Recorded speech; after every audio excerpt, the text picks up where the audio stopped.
دوستو، کیا آپ جانتے ہیں کہ صدام حسین عراق کے سب سے طاقتور مسلم حکمران تھے؟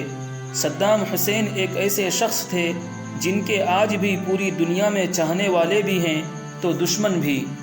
صدام حسین 28 اپریل 1937 کو تکریت میں پیدا ہوئے۔ یہ وہی شہر ہے جہاں کبھی صلاح الدین ایوبی جیسا بہادر ویکتی پیدا ہوا۔ صدام حسین کے پیدا ہونے سے پہلے ہی ان کے پتا اس دنیا سے چل بسے، اور پھر ماں نے ان کی پرورش کی، اور پھر چچا انہیں لے کر بغداد چلے گئے۔ صدام حسین نے بغداد میں رہ کر سائنس ٹیکنالوجی کی شکشا حاصل کی۔ اس کے بعد انہوں نے دنیا کی سب سے مشہور یونیورسٹی جامعہ القاہرہ میں ایڈمیشن لیا، اور پھر وہاں بھی تعلیم حاصل کی، اور پھر کچھ ہی دنوں میں صدام حسین عراق کے بہترین کمانڈر بن گئے۔ صدام حسین نے 1979 میں راشٹرپتی پد کی شپتھ لی اور عراق کے صدر بن گئے۔ صدام حسین اپنے دور حکومت میں ایک دفعہ عراق کے سرحدوں پر گھوم رہے تھے کہ اچانک ان کی نظر ایک بستی پر پڑی۔ انہوں نے اپنے ساتھیوں سے کہا کہ چلو اس بستی میں چلتے ہیں اور لوگوں کی خیریت معلوم کرتے ہیں۔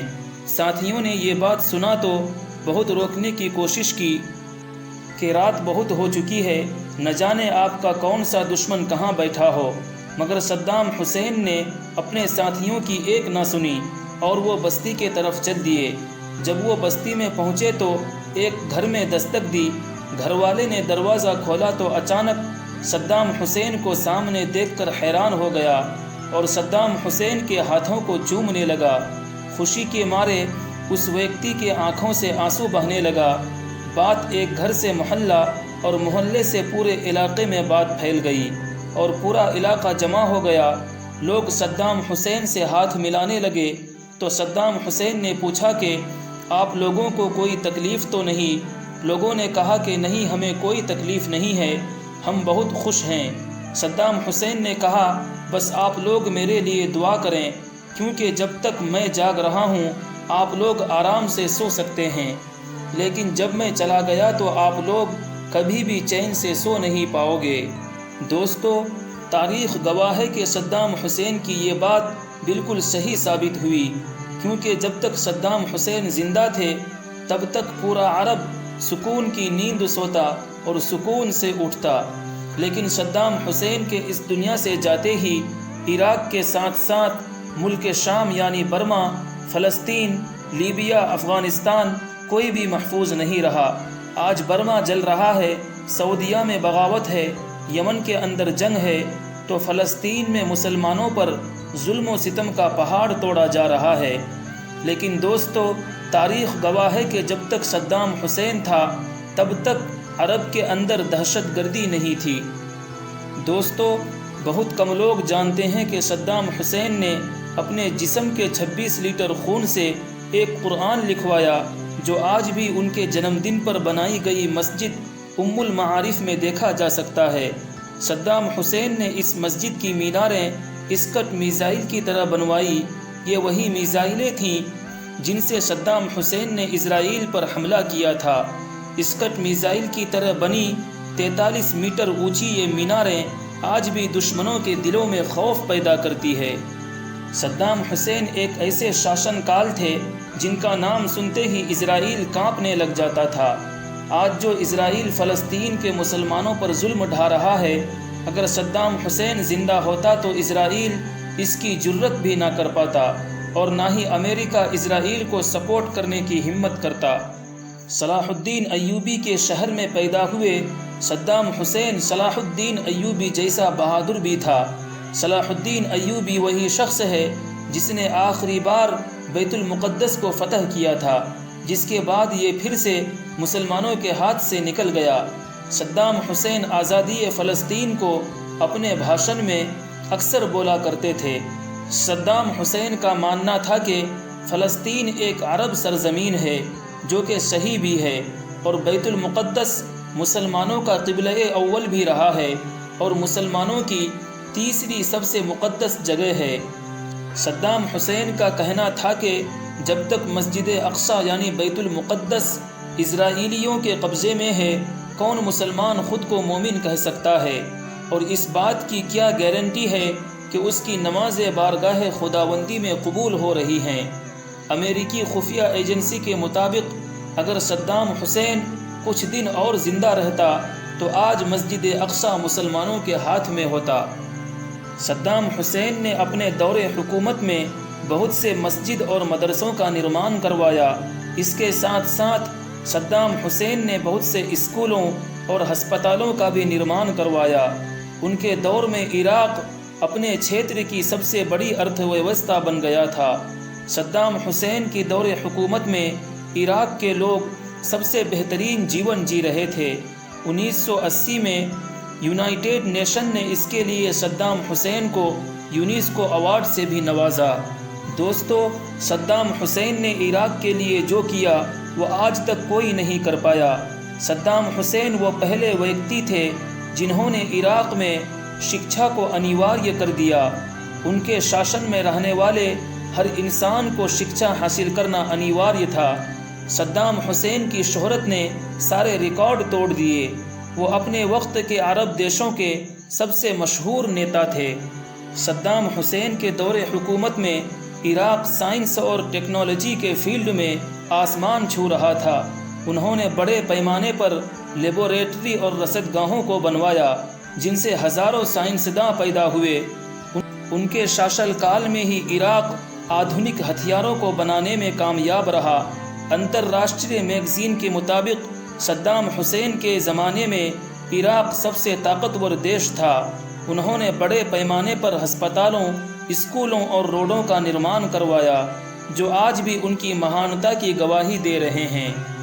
یوں کہہ لیجئے کہ صدام حسین کے دور حکومت میں عراق کے ترقی کا سورج عروج پر تھا۔ یہی ترقی کا سورج امریکہ کے آنکھوں میں کانٹا بن کر چبھنے لگی۔ یہی وجہ ہے کہ امریکہ نے صدام حسین کو کئی بار جان سے مارنے کی کوشش بھی کی۔ اس لیے صدام حسین کہیں بھی جاتے تو پہلے ان کے ہم شکل کو گاڑی سے روانہ کیا جاتا تاکہ صدام حسین کو بچایا جا سکے۔ صدام حسین پہلے ایسے شاشک تھے جن کے کھانے کو ویگیانک پہلے چیک کیا کرتے پھر اسے کھانے کے لیے دیتے۔ صدام حسین نے اپنی پوری زندگی عراق کو ایک طاقتور دیش بنانے میں لگا دی۔ صدام حسین کب اور کہاں ہوں گے یہ کسی کو معلوم نہیں ہوتا۔ ان کے دور حکومت میں نیتاؤں کو عیش و عشرت کی زندگی گزارنا مناہی تھا۔ انہوں نے اپنے منترالیہ سے کئی منتریوں کو صرف اس لیے پد سے ہٹا دیا کیونکہ وہ لگژری گاڑیوں میں سج دھج کر آتے تھے۔ صدام حسین کو فزکس، ہسٹری اور ملٹری سائنس میں بہت مہارت حاصل تھی۔ یہی وجہ ہے کہ ان کے حکومت میں عراق ملٹری سائنس میں آسمان تک پہنچ گیا۔ صدام حسین ایک لیکھک بھی تھے۔ ان کی لکھی گئی کتابیں آج بھی پوری دنیا میں پڑھائی جاتی ہے۔ صدام حسین کو عراق کا سب سے انصاف پسند حکمران مانا جاتا ہے۔